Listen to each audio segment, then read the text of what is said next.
Good morning, everyone. Don't think of a pink elephant with roller skates on. Come on, what the hell? I said don't. We often feel like we have control about where our attention goes, and as you've learned in the last 10 days, not so much, right? Not so much all the time. We often don't have control over this facility that regulates how we interact with the whole world, how we perceive everything. Attention, it has a mind of its own. It goes off in this direction and that direction. And we can have some control, some attentional regulation saying, hey, come on back, pulling it back, bringing it here to something like the breath.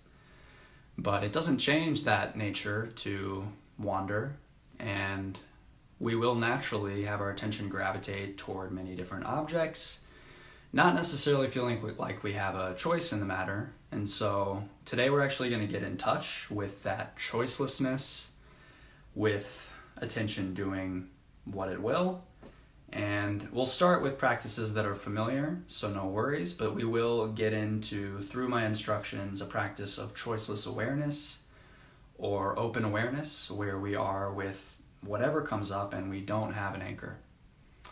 But we will start with an anchor, so that's one choice you do still have today. You can choose what primary object of attention you want to use. And you can go ahead and think about that, because we'll start in just a minute. Once again, meditating for 30 minutes this morning.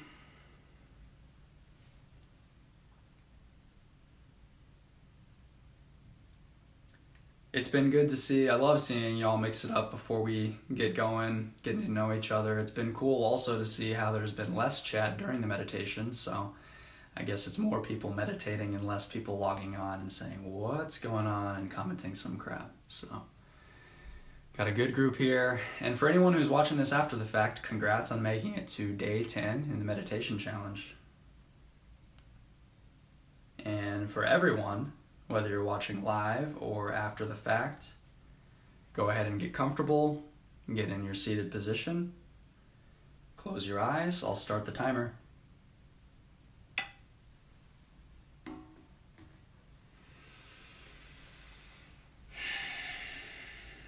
So with eyes closed, letting go of the external world, checking in inside as we do. You can go ahead and check in with your primary object of attention. So you can rest your attention with the breath or the body or whatever object of attention you're using to start with as an anchor.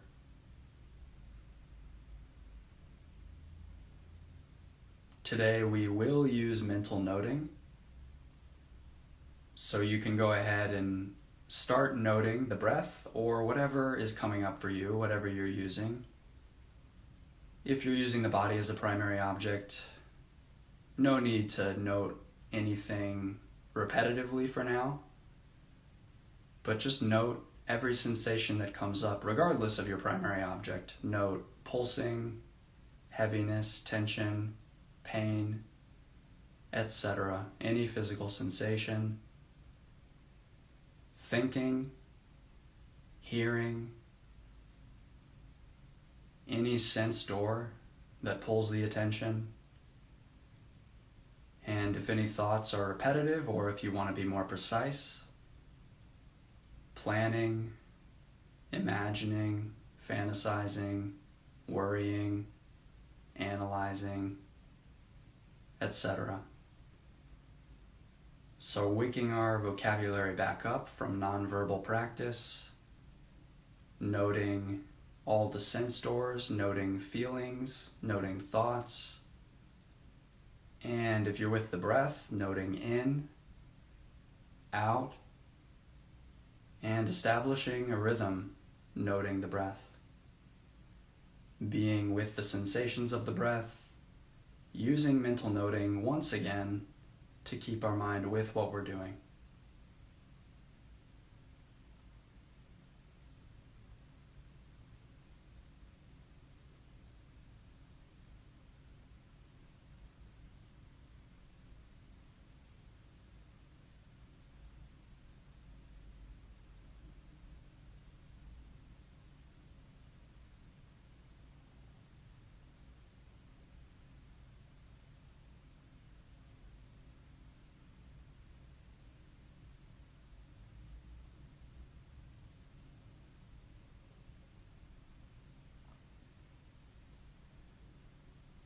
If you need to establish some balance in your mind, you can use skillful means and tools that we've learned, concentration practice, counting to 10 with the breath for 1 or 2 or a few counts.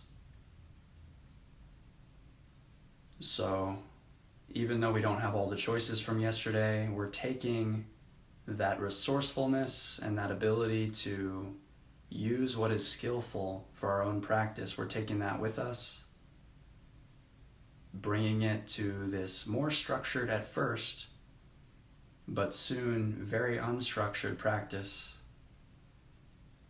And it will be an open practice. So as opposed to a closed practice where you're just with the breath counting, for example, we're going to open it up today. So if your mind is balanced, you can start opening it up, allowing your attention to be with anything that comes up, to not necessarily rush back to the breath or to the primary object of attention, but to just be with what comes up, allowing your attention to move and using mental noting to make sure that you know where you are. It's very slippery with meditation, very easy to convince ourselves we're practicing well when we're not, or to convince ourselves we're practicing poorly when we are practicing well. And one way we might do that is by dropping the noting, feeling like we're vaguely with sensations, but really there's a lot of mind wandering in there. So we're using the noting consistently today as a sort of check to make sure our mind is with everything that comes up, and as a tool to ground us. Because in a few minutes, when we let go of our anchor,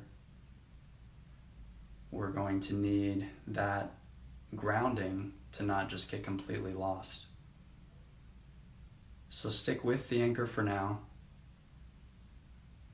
Establish balance in the mind, concentrate if needed, and allow your practice to be as open as works for you, allowing your attention to move to the things that become predominant in your attention.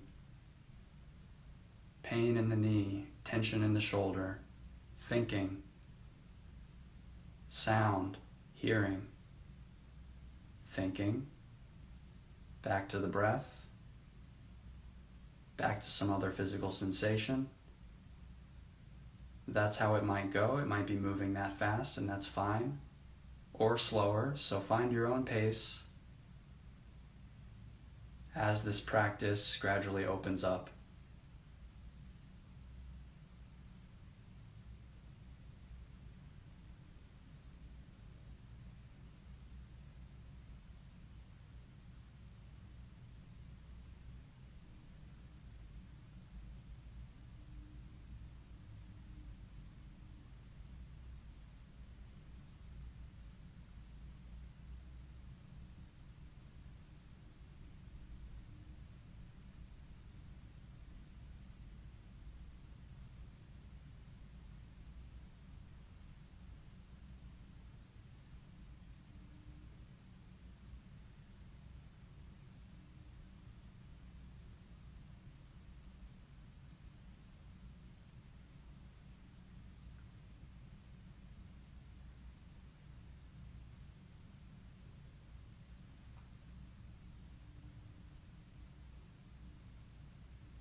You can allow yourself an openness to the attention going anywhere. So it might go places you're not familiar with. If you're getting into a pattern of it going to the same few places, that's okay. You can notice that. Definitely mentally note that. But also remain open. Remain open to the attention going somewhere you never expected it to go.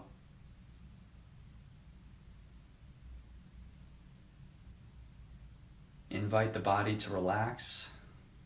Any tension you've been holding in the forehead, the jaw, the neck, the shoulders, the belly, allow it to release, and allow any sensations there to become a part of your experience. This is the biggest umbrella we've had in allowing anything and everything to come into our experience.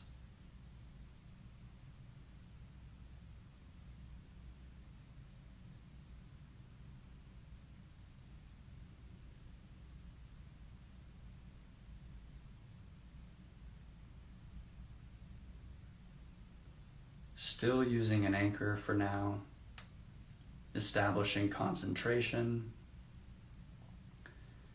and using your anchor especially anytime you're doubting yourself, you're unsure of where your attention should be. If you're debating where your attention should be, or you're feeling multiple things and you're having thoughts arise from that, be sure that you do mentally note that as what it is, thoughts, thinking. So if you're in a story about the practice, it's still a story, it's still thinking. And when in doubt, you can return to that primary object, grounding yourself in mental noting, aware of what's happening, equanimous as you can be, and present for whatever's happening right now.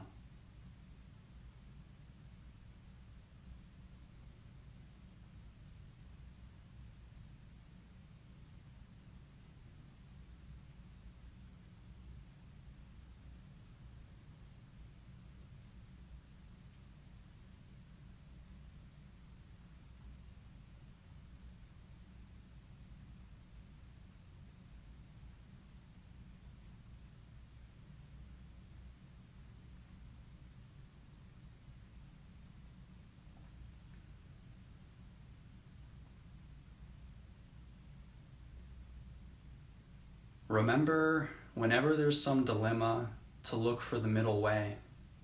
So don't just move anytime you feel restless, but this is a longer sit. So if you need to move, just do it mindfully. If you need to scratch that itch, if it's repeatedly in your attention, scratch it slowly, aware of the sensations and how they change as you do.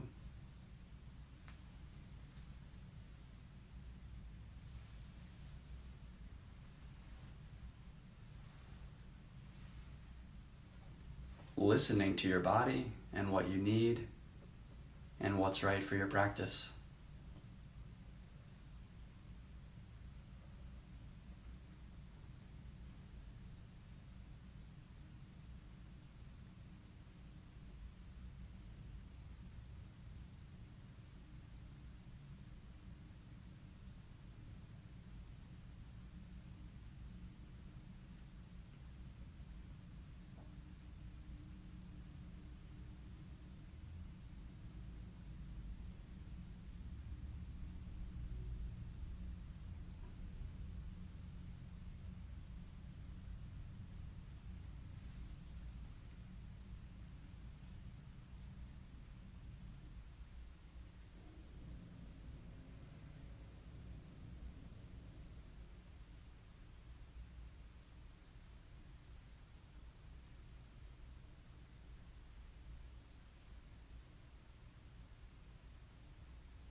If the primary object feels old and familiar, lean in a little closer.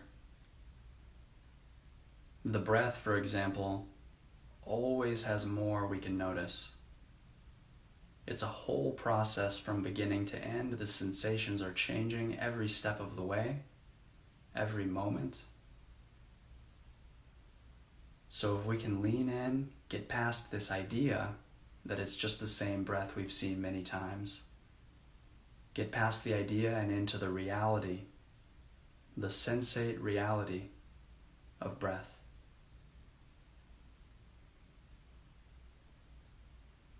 When we sit here with our eyes closed, what we're experiencing is our reality, which is unique because usually in everyday life when we talk about our reality, we're talking about stories. Stories that admittedly are accurate and describe our human experience and are functional and are necessary, but still stories. our whole human world of concepts is a world of stories. Our internal world of sensations, thoughts, sounds, experiences, that's a direct world at a deeper level from any story. And you can feel that world as intimately as you choose to, based on how much you're willing to lean in, to observe whatever comes up, anything that arises. Observing as objectively as we can, noticing the stories when they start, when the story machine gets going, noticing thinking, and noticing thinking as just another direct experience. Having a thought is an experience and arising just like having a physical sensation is, just like breathing is. The only difference being that we tend to identify with our thoughts. So we're noticing identification when it comes up, as we strive to be with everything in the form it's in before any identification. Before we call it mine or me, before we react, before we start telling a story. Just being with what's actual, what's primary, what's here right now.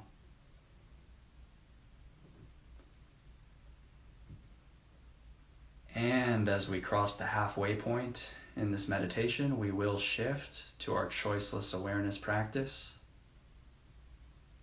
So as we do, be aware of the balance in your mind and how you're relating to practice.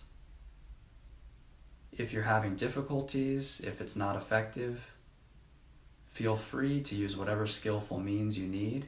You can go back to the breath, you can go back to a primary object. But to shift into choiceless awareness, we're going to let our anchor go. So if you've been with the breath, you can still notice the breath as it comes up, but we drop it as a home for our attention. Our attention is homeless now, and our attention is free to wander wherever it wanders as we notice every place it wanders. So this is a hard practice without a primary object to ground us, to anchor us. It's easier to get lost. We have to be aware of that, be clear on how we're practicing, whether we're balanced, whether we need to return back to a primary object, whether we need to note a little more. Using mental noting to be with whatever comes up, allowing our attention to move freely, with open awareness.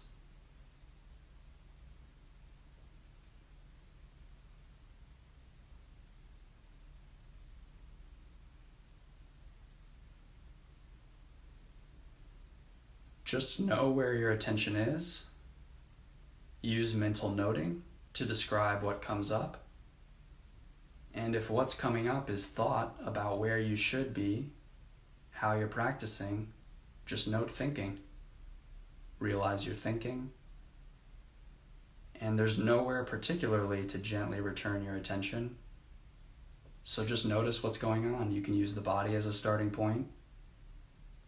Noticing whatever physical sensation is predominant. Being with whatever is going on in your experience right now.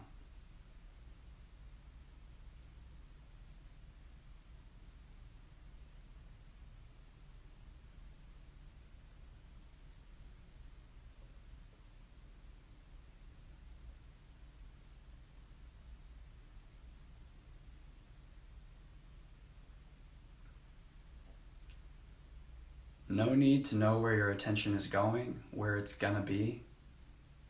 That's just future mind. No need to stress about where it's been in past mind.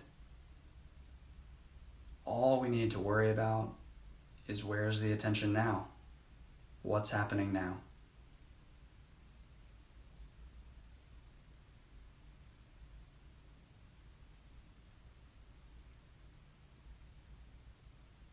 Lightness, tingling, pressure, warmth, thinking, anxiety,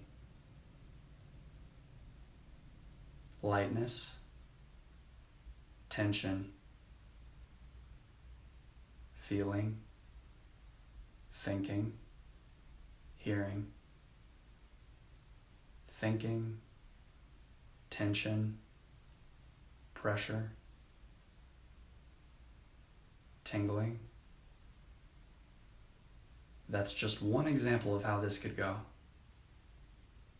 So you have to find the right pace that's going to work for you and your mind. You could be noting every second.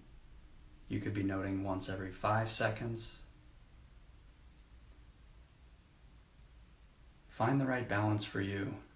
And if you're noting so quickly that it gets very clunky and you can't find the right words, probably not happening for you, but if it does happen, it can happen.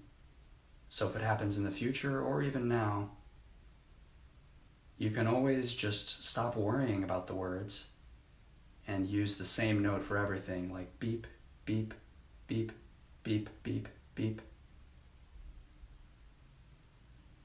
The noting is just a tool, so we shouldn't worry about whether we're describing things correctly. We shouldn't critique our noting. Just use the noting as best you can.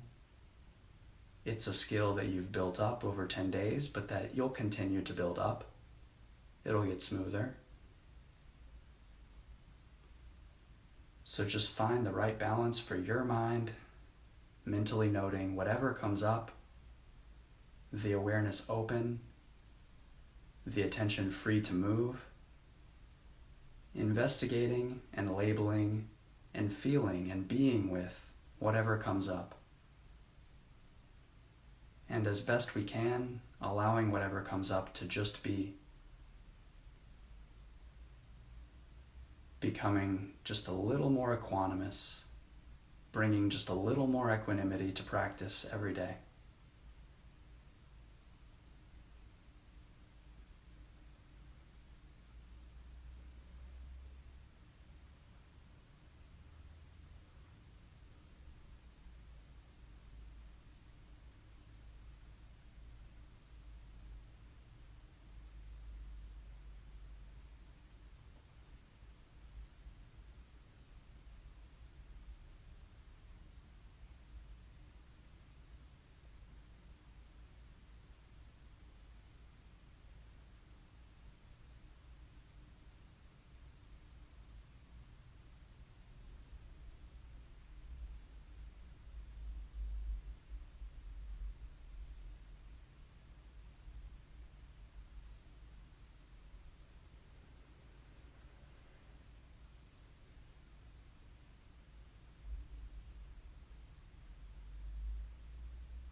If you're lost at sea, you can always use an anchor once again.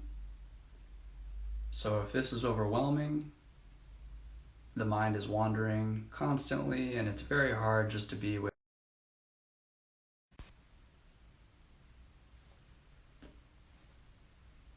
So the live video paused briefly as I got a call. Should have put this on Do Not Disturb. just one more reason that if you want to use these meditations going forward, you can go to my podcast, Redeeming Disorder, where in a week or two, I will have these meditations up in a refined, better audio quality version. But for now, you're stuck with me on Instagram Live. So just see how the practice is going and use whatever skillful means you need. If you're lost at sea, you can always use an anchor again.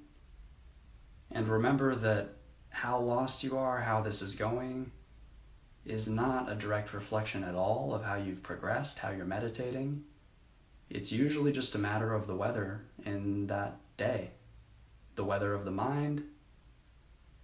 If it's stormy, the sea's going to be choppy, it's going to be hard to navigate, and you might need an anchor.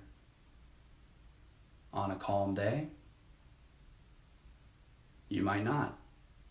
You might be able to practice in open awareness and truly be with experience moment after moment.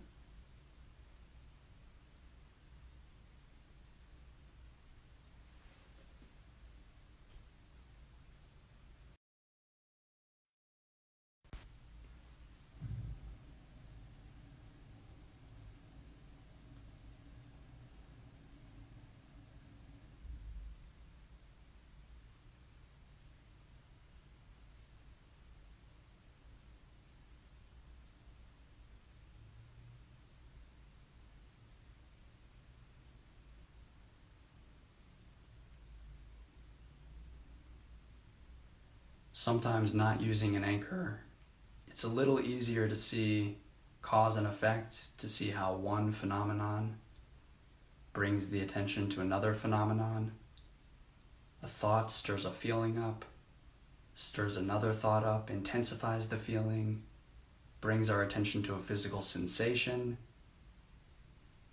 brings a sense of frustration or difficulty, another physical sensation, pain.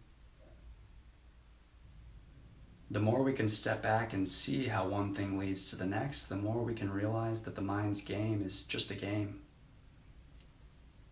It's not personal. It's always changing, which cuts both ways. So if you're experiencing something great, no need to cling to it. It's not going to be there forever. If your experience is difficult, you can take refuge in the fact that it will end. Something else will arise.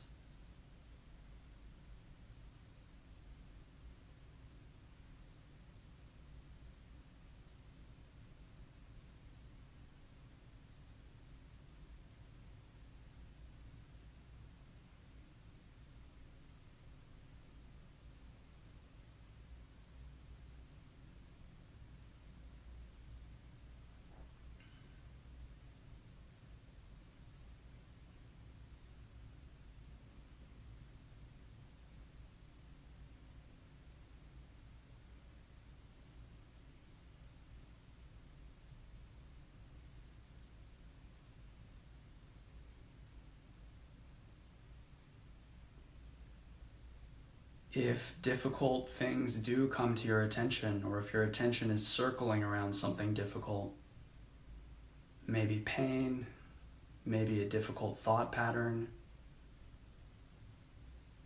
some overwhelming emotion, just remember that whatever comes up, our job is just to be with it, to try and let it be, to realize it's not us, and see if we can be okay with it being there. Using our discretion and grounding ourselves with an anchor if we need to, and then as much as we're able, being with what comes up.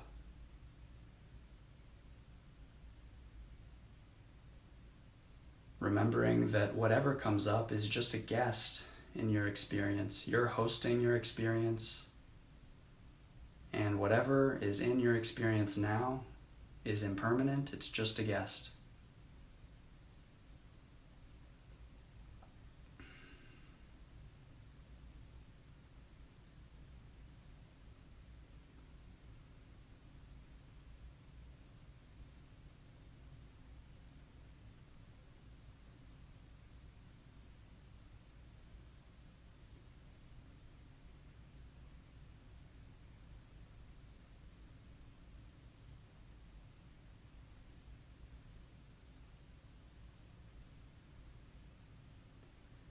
We can brighten the mind by thinking of ourselves as that host, trying to be the best host we can in meditation, and just welcoming whatever comes up in our experience to the party that is our experience. And you can use that mantra if you like. Something difficult comes up, and you just say, welcome to the party. Sadness, welcome to the party. Sound, hearing, welcome to the party. Pain, welcome to the party. It's natural to have a liking or a disliking for whatever comes up.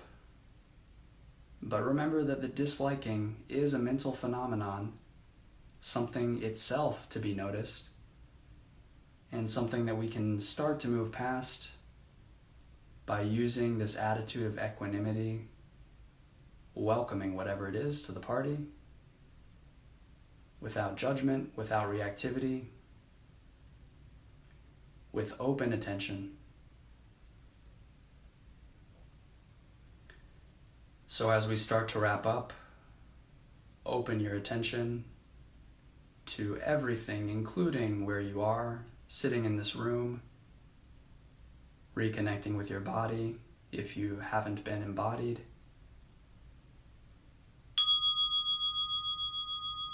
And opening your eyes, re-engaging with the external world,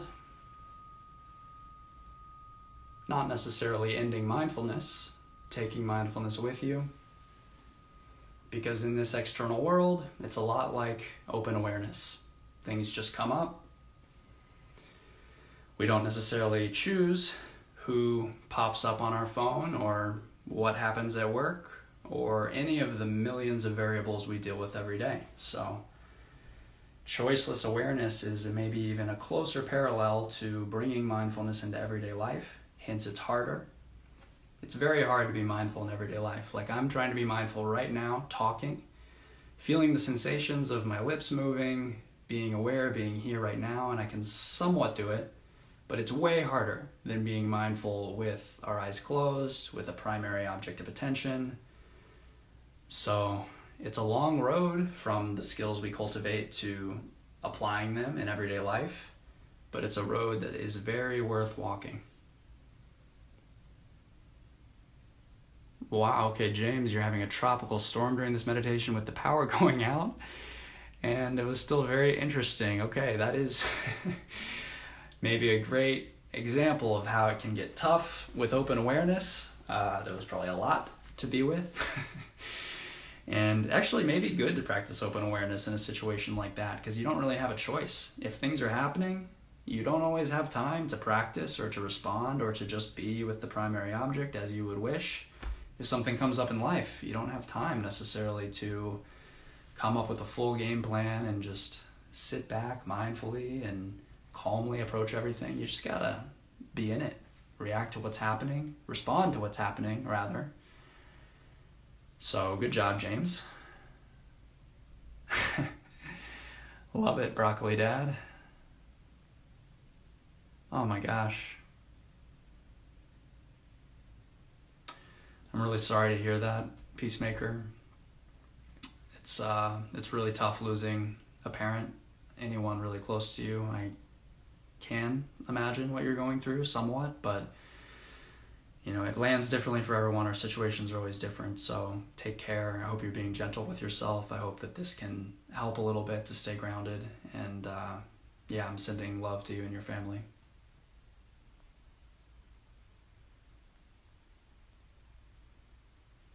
All right, Dexter, you were late. No worries, you can always catch up. I know probably the vast majority of people doing this are going to be doing it after the fact, watching this, so hopefully things are coming up that are helpful for you. But yeah, it's all on Instagram TV. Nice, Owen. It's really touching to see how compassionate everyone is in these comments.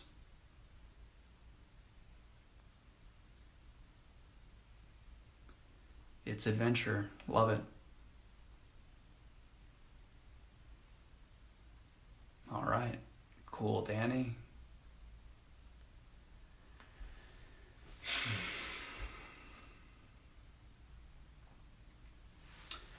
Yeah, it's hard to know what to say with losing a parent, losing a dad, but it actually happened to me fairly recently, this past New Year's Eve, and for me, like, even though it wasn't completely unexpected, it was coming for a long time.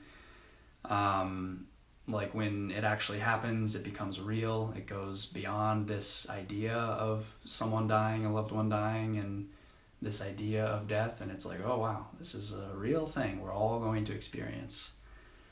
And yeah, it's like, I think in our culture we don't necessarily think about it or talk about it very much. We're not ready for it. We're not engaged with the reality of it. Like, I had never before even seen a dead body. But yeah, I mean, this inevitable part of life comes, and it's just funny, the synchronicities. And in my like meditation community group that I've been talking with, we talked about this subject recently. And yeah, all I can do is just wish you love, Peacemaker, and to anyone who is going through loss, something we all go through, all my love and wishes for strength. Wow, everyone's coming out with their stories now. Hearts 3480. May he rest in peace. I'm sorry, it is a hard thing to deal with.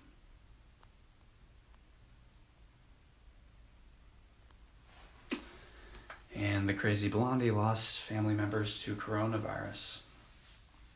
So yeah, it's becoming real for a lot of us for whom it hasn't been real, whether it's a parent or someone else, whether it's natural causes, whatever, coronavirus. Hard times, hard event.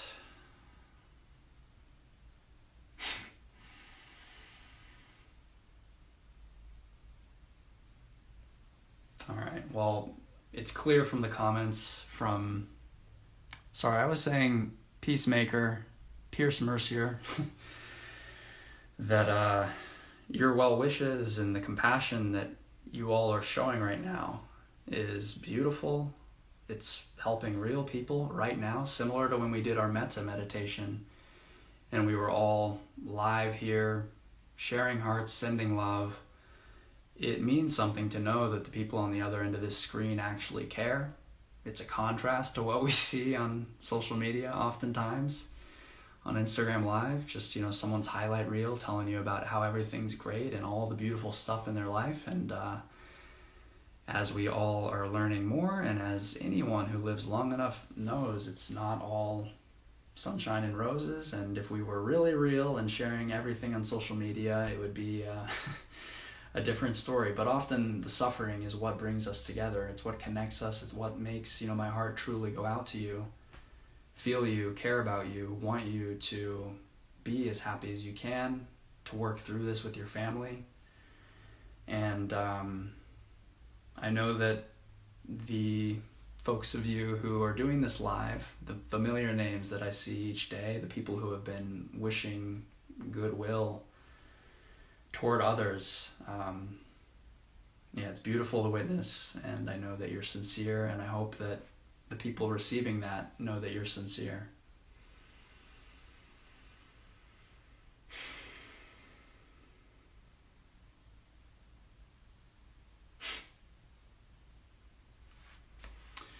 Owen says, if everyone was real all the time, the world would be much different. Seconded, thirded, wholeheartedly agree. And I'm really grateful for all of you who have been really real and vulnerable and caring here. It's really touched me, and I will see you all tomorrow.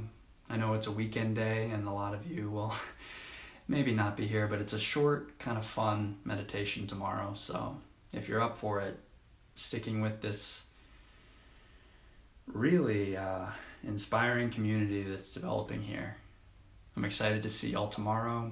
Wishing you the best. Thank you for sharing your practice, your wishes of goodwill, your compassion, your love. And I'll see you tomorrow.